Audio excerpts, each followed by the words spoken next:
Everyone, my name is सिद्धि। आप देख रहे हैं लॉ विद एस के। आज हम लोग पढ़ने वाले हैं फ्रॉड। चलिए बिना टाइम वेस्ट किए स्टार्ट करते हैं कि फ्रॉड क्या होता है। फ्रॉड सेक्शन 17 में डिफाइन किया है, आप लोग को पता है। इन जनरल आप लोग फ्रॉड के बारे में जानते हैं। फ्रॉड का मतलब होता है धोखा देना, यानी आपको किसी ने धोखा दिया और धोखा देके आपके साथ कॉन्ट्रैक्ट कर लिया। धोखा देने का क्या मतलब है कि जैसे मान लीजिए कि आप कपड़ा खरीदने गए, कपड़ा खरीदते टाइम जो दुकानदार था उसको मालूम था कि उसके कपड़े में डिफेक्ट है, बट उसके बाद भी उसने आपको बेच दिया और आप पता भी नहीं लगा पाए। ठीक है, so this is a fraud. या फिर आप परचेस करने गए, कोई गुड्स परचेस करने गए, उसको पता था आपको कि ये जो गुड्स है वो एक्सपायरी है या ख़राब है, सड़ा हुआ है, लेकिन उसके बाद भी उसने ऐसे रिप्रेजेंट करके आपको बेच दिया और आप घर लेके आए तो तब आपने देखा कि आपके साथ तो फ्रॉड हो गया, आपने पैसे भी दे दिए। ठीक, अब डेफिनेशन वाइज देख लेते हैं जो इंडियन कॉन्ट्रैक्ट एक्ट में बताई गई है सेक्शन 17 में कि फ्रॉड होता क्या है। उन 5 सिचुएशन में से किसी में भी फॉल करना चाहिए। वो सिचुएशंस क्या क्या है। फर्स्ट कहता है कि suggestion of falsehood. What does it means? There are 2 condition. पहली कंडीशन क्या है कि जो स्टेटमेंट दे रहा है वो झूठा स्टेटमेंट होना चाहिए, और जो पर्सन स्टेटमेंट दे रहा है उसे ये भी मालूम है कि ये स्टेटमेंट झूठा है। यानी दोनों चीज़, आप झूठ भी बोल रहे हैं और आपको पता भी है कि आप झूठ बोल रहे हैं, तो दोनों चीज़ हो सकती है। एग्जाम्पल के देख लीजिए क्या हो सकता है। The roof was completely replace just last year. अब आप घर देखने गए, घर देखते टाइम ब्रोकर ने आपसे कहा कि ये जो घर है ना वो एकदम फ्रेश है, बढ़िया है, और इसकी जो छत है वो अभी लास्ट ईयर ही रिपेयर की गई है।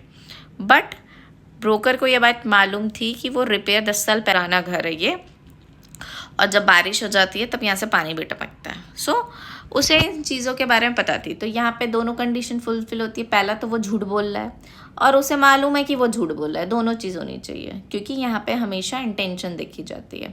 फ्रॉड का मतलब है अगर आप झूठ बोल रहे हैं लेकिन आपका इंटेंशन नहीं है झूठ बोलने का, तो वो फ्रॉड नहीं होगा। ठीक है, तो वो फ्रॉड ना होकर के वो मिसरिप्रेजेंटेशन हो जाएगा। तो हम लोग आगे लास्ट में डिफरेंस भी देख लेंगे कि फ्रॉड और मिसरिप्रेजेंटेशन में क्या डिफरेंस है। आप झूठ बोल रहे हैं और आपको पता भी है आप झूठ बोल रहे हैं, और ऐसा करके आप किसी के साथ कॉन्ट्रैक्ट कर लेते हैं, तो वो कॉन्ट्रैक्ट जो होगा ऑन द बेसिस ऑफ, चूंकि वहाँ पे आपकी कंसेंट फ्रॉड से ली गई है, तो वो कॉन्ट्रैक्ट वाइडेबल हो जाएगा। पहली कंडीशन क्लियर हो गई। अब दूसरी कंडीशन क्या है? That is active concealment. आप जानबूझकर एक्टिवली कुछ कंसील कर रहे हैं। कंसील करने का मतलब होता है छिपाना। टेकिंग डेलिब्रेट, यानी जानबूझकर आप कोई फिजिकल स्टेप ले रहे हैं। ठीक है, कुछ एक्टिव कर रहे हैं। एक्टिव मतलब पैसिवली नहीं कि बैठे हुए हैं चुपचाप, ऐसा नहीं, कुछ एक्टिव कंसील कर रहे हैं, जानबूझ के कुछ छुपाने की कोशिश कर रहे हैं। ट्रुथ और अ डिफेक्ट, क्या छुपा रहे हैं? कोई या तो कुछ अपना सच छुपा रहे हैं, या तो कोई प्रोडक्ट में गड़बड़ी है उस डिफेक्ट को छुपा रहे हैं। इंटेंशन से छुपा रहे हैं कि पार्टीज को उसका पता ना चले ड्यूरिंग अ नॉर्मल इंस्पेक्शन। अब इसका एक अच्छा एग्जांपल है, जैसे मान लीजिए आप गए एक दुकानदार के पास गए साड़ी खरीदने। अब दुकानदार को पता है कि वो साड़ी फटी हुई है, और उसने क्या किया, उस फटी हुई साड़ी का रफू वफू करा लिया और आपको मस्त दिखा रहा है कि ये देखिए एक अच्छी साड़ी है वगैरह वगैरह। आप क्या किए कि ठीक है, साड़ी तो दिखने में ठीक लग रही है, और उसने क्या किया कि आपको पता ना चले उसके लिए उसने रफू चुकी कराया ताकि आप डिटेक्ट ना कर पाए, और आपने थोड़ा नॉर्मल इंस्पेक्शन किया तब भी आपको पता ना चला। तो दिस इज़ अ फ्रॉड। यहाँ पे उस दुकानदार ने आपको वो प्रोडक्ट बेचने के लिए कुछ एक्टिवली कंसील किया है। एक्टिव, जानबूझकर कुछ छुपाने की कोशिश की है कि वो जो रफू उसने कराया था ना उसने छिपा ले गया। सो ये एक अच्छा एग्जाम्पल है एक्टिव कंसीलमेंट का। एग्जाम्पल और लिखा है कि deliberately hide the crack on wall. अब आप गए एज अ परचेजर, आप घर परचेस करने गए, तो ब्रोकर को पता था कि वॉल पे ना कुछ क्रैक्स है, तो उसने उसको छिपाने के लिए कुछ एक्टिव कंसीलमेंट किया। क्या किया उसने? उस वॉल पे जो क्रैक था उसको पेंट वेंट से और थोड़ा प्लास्टर वगैरह करके छिपा दिया, ताकि आप नॉर्मली अगर आप देखेंगे तो आपको पता नहीं चलेगा, लेकिन आप थोड़ा सा ध्यान दे के देखेंगे तब आपको पता चलेगा। तो यहाँ पे ब्रोकर ने आपके साथ फ्रॉड कमिट किया है। सो दो चीज़ें हम लोग को पता चल गई। पहला, सजेशन ऑफ फॉल्सहुड, जिसमें आप झूठ बोल रहे हैं और आपको पता भी है आप झूठ बोल रहे हैं। दूसरा ये कह रहा है कि आप जो झूठ बोल रहे हैं आप कुछ एक्टिवली कंसील कर रहे हैं, कुछ प्रोडक्ट बेचने के लिए कुछ गड़बड़ी है उस प्रोडक्ट में और उसको छुपाने के लिए आप कुछ जानबूझकर कुछ एक्स्ट्रा एफर्ट्स डाल के उस डिफेक्ट को या ट्रुथ को छुपा रहे हैं। दिस इज एक्टिव कंसीलमेंट, जो भी फ्रॉड हो जाएगा। Empty promise. एम्प्टी प्रॉमिस का मतलब है कि आपने ऐसा प्रॉमिस किया जिसकी इंटेंशन नहीं थी आपको परफॉर्म करने की, यानी आप एक ऐसा वादा कर रहे हैं जो आपको पता है कि आप निभाएंगे नहीं। इसमें इंपॉर्टेंट बात यह है कि जब आप वादा कर रहे थे, प्रॉमिस कर रहे थे, उसी समय आपके दिमाग में ये बात था मैं अभी तो कहने के लिए कह दे रहा हूँ बट इस प्रॉमिस को परफॉर्म नहीं करूँगा। जैसे मान लीजिए फ्राइडे, अब एक बंदा गया शॉप पे, ज्वेलरी शॉप पे, वहाँ से ज्वेलरी परचेस किया और ये प्रॉमिस किया उसने कि मैं फ्राइडे तक इसका पेमेंट कर दूंगा। लेकिन जब वो परचेस कर रहा था ना, तब उसके दिमाग में था कि मैं इसका तो पेमेंट वगैरह करने वाला नहीं हूँ, नेक्स्ट डे तो मैं इंडिया भी छोड़ कर जा रहा हूँ, तो ये बंदा मुझे पकड़ नहीं सकता है। सो यहाँ पे क्या है कि वो ऐसा प्रॉमिस कर रहा है उस दुकानदार से कि मैं आपको इसका पेमेंट कर दूंगा, बट एट द टाइम उसके दिमाग में ये भी है, ये इंटेंशन है कि मैं इस प्रॉमिस को परफॉर्म नहीं करूँगा। तो दिस इज़ अ फ्रॉड। कह रहा है ऐसा कोई भी एक्ट हो सकता है जो धोखा देने के उद्देश्य से किया गया है, वो हम मान लेंगे कि फ्रॉड है। अच्छा, ये पॉइंट इसलिए डाला गया है कि जब कॉन्ट्रैक्ट एक्ट बन रहा था तो ऐसा भी हो सकता है ना कि नियर फ्यूचर में बहुत सारे ऐसे फ्रॉड के नए नए तरीके आ जाएं जो आज के समय में भी एप्लीकेबल है, जैसे फेक ऑनलाइन वेबसाइट। अब मान लीजिए कि कोई पर्सन है जिसने फेक ऑनलाइन वेबसाइट बना ली बैंक की, और अब बैंक को रिप्रेजेंट करके वो किसी अदर पार्टी से ले रहा है या गेन ले रहा है। अब कह रहा है कि आप मेरे बैंक में पैसा जमा करिए, मैं आपको इतने का रिटर्न दूंगा। ठीक है, अब लोगों ने उसके बैंक में पैसे जमा करने लगे, फिर पता चला कि वो तो बैंक फ्रॉड था और वो पैसे लेके भाग गया। तो जनरली आप देखते हैं, तो ये सब क्या है, ये एक नए नए तरीके हैं फ्रॉड करने के। इसीलिए एक ऐसा पॉइंट इसमें मेंशन कर दिया गया है कि इसके अलावा जो हम लोगों ने ऊपर पढ़ा, उसके अलावा अगर कोई फ्रॉड करने का नया तरीका निकाल लेता है, धोखा देने के नए तरीके अगर आ जाते हैं, तो वो इसमें कवर्ड हो जाए। नेक्स्ट है हमारा स्टैट्यूटरी फ्रॉड। अब स्टैट्यूटरी फ्रॉड का क्या मतलब है, ये कह रहा है कि अगर there are specific piece of legislation, कुछ ऐसे लेजिस्लेशन है जैसे हमारा कंपनीज एक्ट हो गया, इंसॉल्वेंसी एंड बैंक्रप्सी कोड हो गया, टीपीए हो गया, ट्रांसफर ऑफ प्रॉपर्टी एक्ट, जिसमें कुछ डिक्लेयर किया गया है कि अगर इस तरह के एक्ट होते हैं तो हम उनको फ्रॉडुलेंट एक्ट मानेंगे, फ्रॉडुलेंट एक्ट कंसिडर किया जाएगा। बंदा रहता है, उसने बैंक से लोन लिया, अब उसने जब लोन लिया ना तो उसका इंटेंशन था कि मैं इसको पूरा नहीं करूँगा, मैं पेमेंट नहीं करने वाला हूँ। तो जब आप बैंक से लोन लेते हैं आपको अपनी कोई प्रॉपर्टी रखनी पड़ती है, तो उस बंदे ने अपनी प्रॉपर्टी रखी थी। फिर बाद में उसने क्या किया कि अपनी उस प्रॉपर्टी को ना ट्रांसफ़र कर दिया अपनी वाइफ के नाम पे, ताकि जब बैंक वाले उस प्रॉपर्टी से अमाउंट रिकवर करने आए तो मैं ये कह दूंगा कि भाई प्रॉपर्टी तो मेरी है ही नहीं। तो इंटेंट टू इवेट सीजर, वो चाहता था कि वो उस सीजर से बच जाए।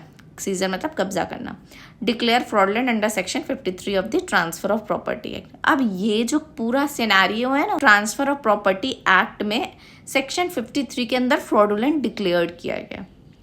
ठीक है, अब ये जो पर्टिकुलर टाइप का एक्ट है, हो सकता है वो कॉन्ट्रैक्ट एक्ट के डेफिनेशन में कहीं फॉल ना कर रहा हो, तो ये माना जाएगा कि कहीं अगर किसी भी कानून में ऐसा लिखा है कि हम इस एक्ट को फ्रॉड मानेंगे, तो इंडियन कॉन्ट्रैक्ट एक्ट में भी उसे फ्रॉड कंसिडर कर दिया जाएगा। सिंपल सी बात है। ठीक है, अब ये कह रहा है कि ये 5 पॉइंट हम लोगों ने देख लिए, अगर इन 5 में से कोई भी पॉइंट कवर होता है तो वो फ्रॉड माना जाएगा। अब इसके साथ साथ और क्या एसेंशियल्स एलिमेंट है जो एक फ्रॉड करने के लिए ज़रूरी है, तो इम्पॉर्टेंट है intent to deceive. Intent to deceive का मतलब है मीन्स रिया, मतलब जो पर्सन फ्रॉड कर रहा है उसका इंटेंशन होना चाहिए, यानी उसके माइंड में ऐसा चलना चाहिए, मतलब उसका बैड इंटेंशन होना चाहिए रही हो। ठीक है, 2 चीज़ें हो सकती है, no intent to deceive with intent to deceive, यानी कोई पर्सन झूठ बोल रहा है लेकिन विदाउट इंटेंशन टू डिसीव भी हो सकता है, किसी को धोखा देना नहीं चाहता है, और एक हो सकता है कि धोखा देने के लिए ही कह रहा है। अब इसमें देखिए एग्जाम्पल से डिफरेंस समझ लीजिए क्या है। सपोज करिए एक बंदा है, उसे अपनी कार बेचनी है। ठीक है, उस कार का जो माइलेज है वो 20 किलोमीटर पर आवर की है, लेकिन एक्चुअल में उसका जो माइलेज है वो ब्रोशर में लिखा हुआ है 14 किलोमीटर पर आवर। क्लियर है? अब यहाँ पे क्या है, इस पर्सन का क्या बैड इंटेंशन समझ में आ रहा है आपको? नहीं, इस पर्सन ने, ऑब्वियस सी बात है, उसका जो स्टेटमेंट है वो फॉल्स है, बट वो जो फॉल्स स्टेटमेंट है टू डिसीव, उसे धोखा देने का इंटेंशन नहीं था किसी को, वो बस झूठ बोल रहा है, लेकिन उसे मालूम भी नहीं कि वो झूठ बोल रहा है। हो सकता है कि उसे पता हो, उसे ऐसा आभास हो कि जो मैंने स्टेटमेंट दिया है वो सही स्टेटमेंट है। क्लियर है? और कभी कभी ऐसा भी हो सकता है कि उसे मालूम है कि ब्रोशर में 14 किलोमीटर लिखा है, उसके बाद भी वो 20 किलोमीटर बोल दे, लेकिन यहाँ पे उससे ये ड्रॉ नहीं होता है कि उसका इंटेंशन बैड था। इंटेंशन है वो डिसीव करने का, धोखा देने का नहीं था, इसलिए ये एग्जाम्पल को हम कंसिडर नहीं करेंगे। ठीक है, तो यहाँ पे इंटेंशन नहीं है धोखा देने की। दूसरी इंटेंशन देख लीजिए क्या, इसी एग्जाम्पल में देखिए कि एक कार ओनर है, वो कार बेच रहा है और वो बता रहा है कि जो मेरे कार का माइलेज देती है 20 किलोमीटर पर आवर से देती है, लेकिन इसके साथ साथ वो ये भी कह रहा है कि कल मैंने कार चलाई थी और मैंने टेस्ट भी किया था कि ये 20 किलोमीटर पर आवर के हिसाब से माइलेज दे रही है। या फिर वो ये कह रहा है कि उसने क्या किया, एक्टिव कंसीलमेंट, देखिए यहाँ पे कुछ एक्टिव कंसीलमेंट के, deliberately tweak the digital board but actually mileage is 10 kilometre. या फिर वो ये कह रहा है जानबूझकर कि मैंने कल उसको टेस्ट ड्राइव ली थी और मैंने देखा कि 20 किलोमीटर पर आवर का चल रहा है। या फिर उसने डैशबोर्ड से कुछ छेड़छाड़ करके वहाँ पे जो 10 किलोमीटर आ रहा था उसको 20 किलोमीटर कर दिया। तो यहाँ पे क्या है, उसने कुछ एक्टिव भी किया। तो यहाँ पे इंटेंशन समझ में आ रहा है कि पार्टीज का इंटेंशन था धोखा देने का, लेकिन इस केस में कहीं इंटेंशन रिवील नहीं हो रहा है। तो there are second essential element कि एट द टाइम जब वो बंदा फॉल्स स्टेटमेंट दे रहा है तो वहाँ पे पार्टी का इंटेंशन यानी दिमाग में ये होना चाहिए कि मैं उसे झूठ बोल रहा हूँ, धोखा दे रहा हूँ, और धोखा देने के बाद मैं उसके साथ कॉन्ट्रैक्ट कर लूँगा। क्लियर? नेक्स्ट एसेंशियल है हमारा to induce them to enter into a contract. अब इसमें ये देख लीजिए कि एक पार्टी ने दूसरी पार्टी को कोई फॉल्स स्टेटमेंट दिया। उस फॉल्स स्टेटमेंट देते टाइम उसके दिमाग में भी चल रहा था कि मैं इसको धोखा देना चाहता हूँ, यानी मीन्स रिया भी था। और इसके साथ साथ इसका जो रिजल्ट है, ये वो कर क्यों रहा है, इसका रीज़न क्या है, वो चाहता है कि बी उसके साथ कॉन्ट्रैक्ट में एंटर्ड हो जाए। सो द पर्पस ऑफ झूठ, वो झूठ बोल क्यों रहा है, वो फ्रॉड कर क्यों रहा है, पर्पस क्या है इस चीज़ का? पर्पस ये है कि to induce them to enter into a contract. वो बंदा चाहता है कि मेरे साथ, ये जिसको हम इंड्यूस कर रहे हैं वो मेरे साथ कॉन्ट्रैक्ट कर ले। ठीक है, इंड्यूस का मतलब होता है इन्फ्लुएंस करना और lead someone taking into action. वो चाहता है कि सामने वाला कोई उस बेसिस पे कुछ एक्शन ले। अब इसका एक एग्जांपल देखिए, if the defendant told a massive lie but that lie did not affect your decision making process at all, you were not induce by it. ये सिंपली ये बात कह रहा है कि ए ने बी को इंड्यूस किया, इन्फ्लुएंस किया, कुछ कह रहा है।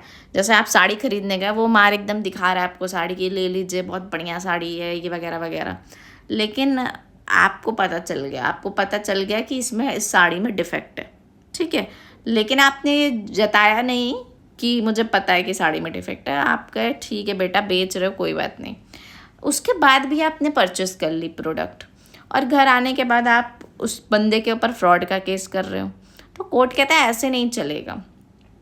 कोर्ट कह रहा है कि ए ने बी को जब इन्फ्लुएंस किया, बी उसके इन्फ्लुएंस में नहीं आया, उसने एक इंडिपेंडेंट डिसीजन लिया।